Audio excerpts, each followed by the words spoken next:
25 আগস্টের ঘটনায় বিচার না হওয়া পর্যন্ত আমার গানম্যানের দরকার নাই, আমি গানম্যান নেব না, প্রত্যাখ্যান করছি। গণ অধিকার পরিষদের সভাপতি নুরুল হক নূর নিরাপত্তার জন্য সরকারের দেয়া গানম্যানের প্রস্তাব প্রত্যাখ্যান করেছেন। সোমবার 22 ডিসেম্বর ঢাকা বিশ্ববিদ্যালয়ের কেন্দ্রীয় ছাত্র সংসদ বা ডাকসু ভবনের সামনে ডাকসু হামলার 6 বছর উপলক্ষে এক প্রতিবাদ সভায় যোগ দিয়ে তিনি একথা বলেন। নুরুল হক নূর বলেন, একক ব্যক্তিকে গানম্যান দিয়ে গোটা দেশকে নিরাপদ করা সম্ভব নয়। জনগণের নিরাপত্তায় প্রশাসন ও আইন শৃঙ্খলা বাহিনীকে ঢেলে সাজাতে হবে।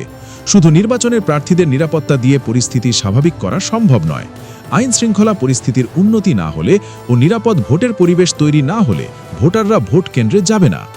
তিনি আরও বলেন, যে সরকারের আইন শৃঙ্খলা বাহিনী জনসম্মুখে পোশাক পরিহিত অবস্থায় নিজ কার্যালয়ের সামনে হামলা করেছে, সেই হামলাকারীদের বিচার না হওয়া পর্যন্ত সরকারের দেয়া গানম্যান আমি প্রত্যাখ্যান করছি। গণ অধিকার পরিষদের সভাপতি আরও বলেন, পুলিশ ও সেনাবাহিনীর দুর্বৃত্তরা পোশাক পরিহিত অবস্থায় চলতি বছরের 29 আগস্ট জনসম্মুখে হামলা চালিয়েছিল। করে 30 কার্যদিবসের মধ্যে এই হামলার ঘটনা তদন্ত প্রতিবেদন প্রকাশ করতে চলতি বছরের 4 সেপ্টেম্বর বিচার বিভাগীয় কমিটি গঠন করে প্রজ্ঞাপন জারি করা হয়। কিন্তু এখন পর্যন্ত এই হামলায় জড়িতদের চিহ্নিত ও বিচার করা হয়নি। এতে বোঝা যায় সেদিনের হামলার ঘটনায় অন্তর্বর্তী সরকারের মৌন সমর্থন রয়েছে। তাই গানম্যান প্রত্যাখ্যান করে নিজের ওপর কোনো হামলা হলে তার দায় বর্তমান উপদেষ্টা পরিষদের সদস্যদের নিতে হবে বলে কড়া হুঁশিয়ারি দেন ডাকসুর সাবেক এই ভিপি।